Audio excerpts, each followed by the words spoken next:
Abnormal wear on your shoes can mean that there are problems with your feet and problems with your gait as your foot goes through the gait cycle.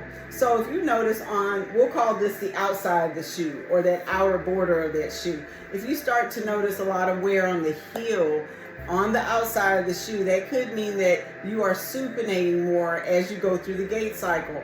Does that mean that there's an issue? If you're having pain, then yes, you may have a concern, and that's when a visit to the podiatrist would be really helpful. Or you could be someone that overpronates, so you wear your shoe more on the inside, which we'll call this inside where the arch is.